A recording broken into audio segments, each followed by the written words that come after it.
Assalamualaikum warahmatullahi wabarakatuh. Bismillah, alhamdulillah, wassalatu wassalamu ala rasulillah. La hawla wa la quwata illa billah, amma ba'd. Ma'asyiral muslimin wal muslimat rahimakumullah. Khususon murid dan santri Pondok Pesantren Nurul Huda Andong. Saya bukan siapa-siapa, tetapi sebagai sesama murid dan santri, saya mengajak mari kita bersama-sama belajar memahami dan mengamalkan dawuh-dawuh Allah Subhanahu wa Ta'ala, dawuh Rasulullah Sallallahu Alaihi Wasallam, dan dawuh-dawuh para ulama, khususan Syekhinal Mukarram Syekh Aribillah Abaki Haji Mas'ud Taha rahimahullah, semampu kita. Wa tawasaw bil haqqi wa tawasaw bis sabri. Dalam kesempatan kali ini saya akan membahas tentang sholat. Sholat ialah tata cara manusia menyembah kepada Allah Subhanahu wa Ta'ala, taqarrub pada Allah Subhanahu wa Ta'ala, yaitu dengan cara diawali takbiratul ihram dan diakhiri dengan salam, dan sesuai syarat dan rukun sholat, sunnah dan adab-adab sholat.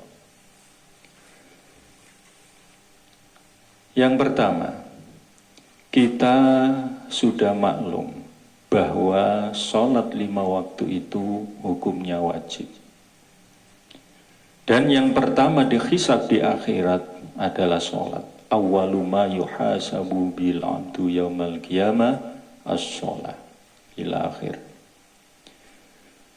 Dan sholat itu bagaikan mandi dari dosa.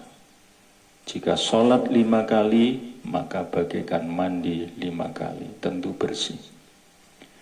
Dan sholat adalah tiang agama. As-sholatu imaduddin ila akhir. Kemudian kita juga sudah maklum bahwa sholat itu zikir. As-sholatu wa aqimis sholata li dzikri.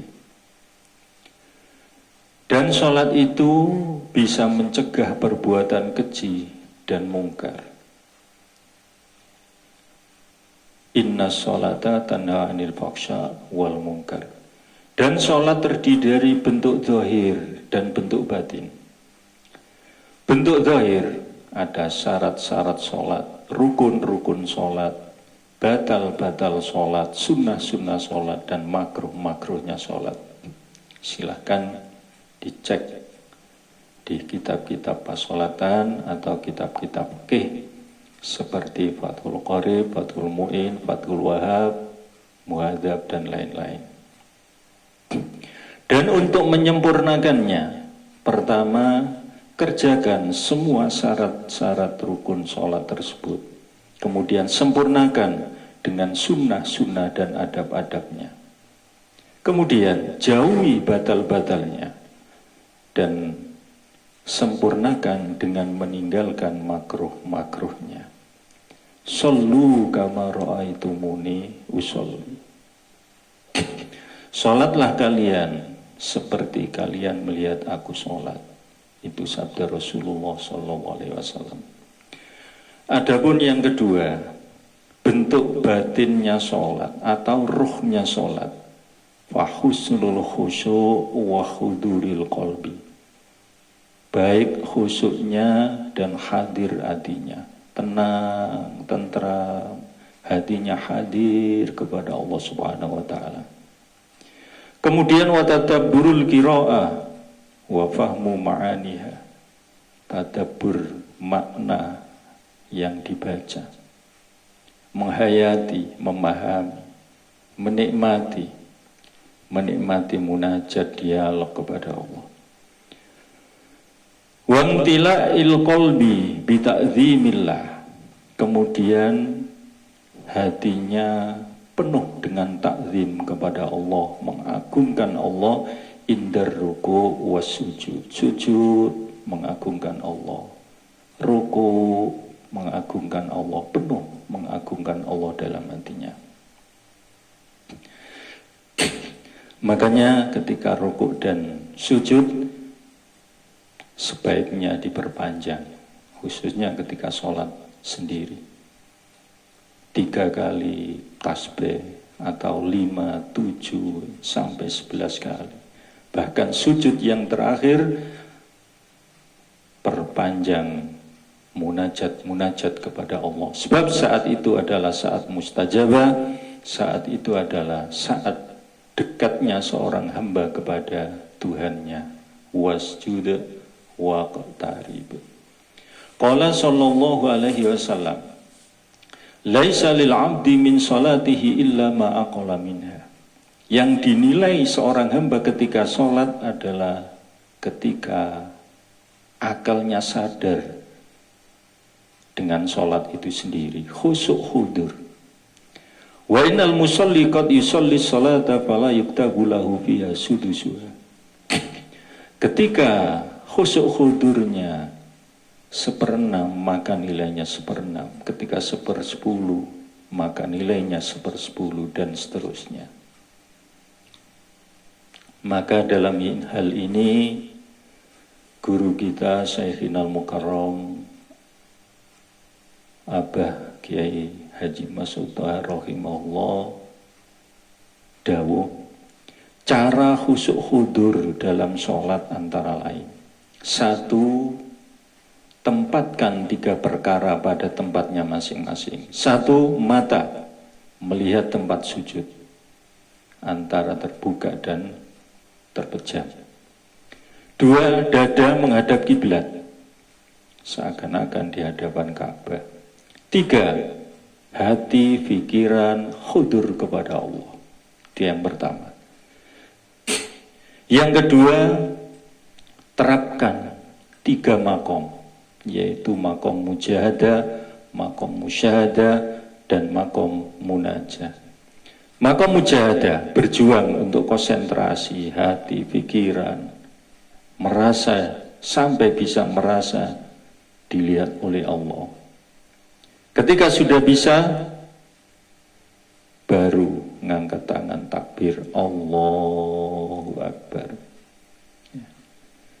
Kalau belum bisa, bisa dibantu dengan memegang dada atau membaca doa-doa alam nasroh, anna, sholawat, ilahi, anta maksudi, dan seterusnya.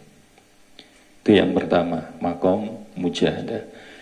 Setelah itu bisa, maka ngangkat tangan, takbiratul ihram, Allahu Akbar.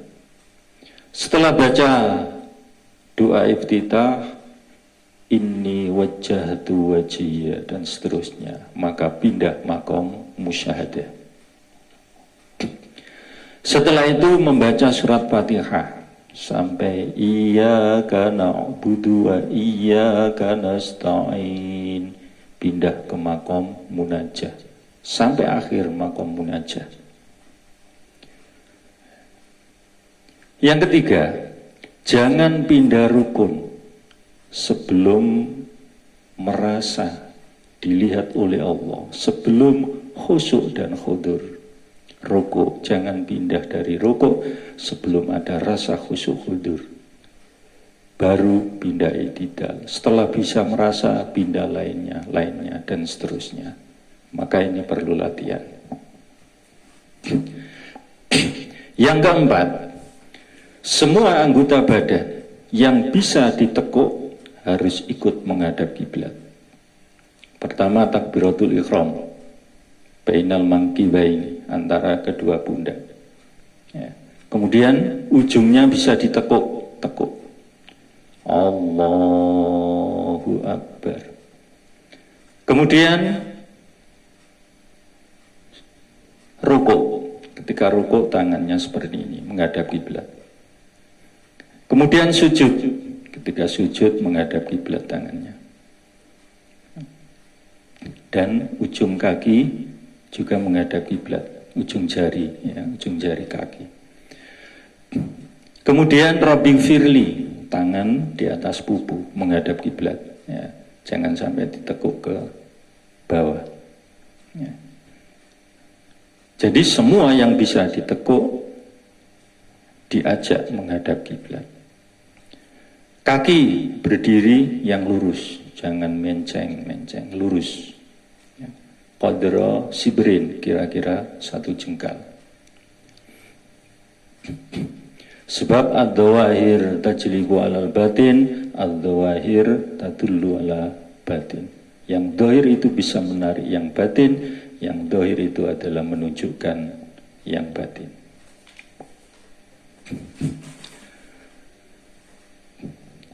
Kemudian yang terakhir, untuk sempurnanya sholat antara lain, 1, sempurnakan syariat zahir, syariat batin, rukun-rukunnya, hakikat batinnya, hayati maknanya, isi, dialog, khusyuk, khudur, dan lain-lain. Kemudian sempurnakan wudhu dan toharonya. Insya Allah lain waktu akan kita bahas bab wudhu dan tohar. Kemudian sucikan lahir batin, sandang, pangan, papan. Ini semua agar sempurna sholat kita. Kemudian kerjakan sunnah-sunnah rawatibnya. Kemudian lakukan dengan berjamaah. Kemudian kerjakan wirid zikir ba'da sholat. Fa'idha qadaitumus sholata fadhkurullaha qiyama wa qu'uda wa ala junubikum. Sekian pembahasan kita kali ini, dan insya Allah lain waktu kita sambung kembali bab-bab berikutnya, dan kita saling mendoakan semoga manfaat dan bisa mengamalkan daud-daud tersebut. Terima kasih atas perhatian dan mohon maaf atas segala kekurangan. Dan jika ada salah-salah kata, mohon diluruskan. Wallahu a'lam bissawab. Wabillahi taufiq wal hidayah. Wassalamualaikum warahmatullahi wabarakatuh.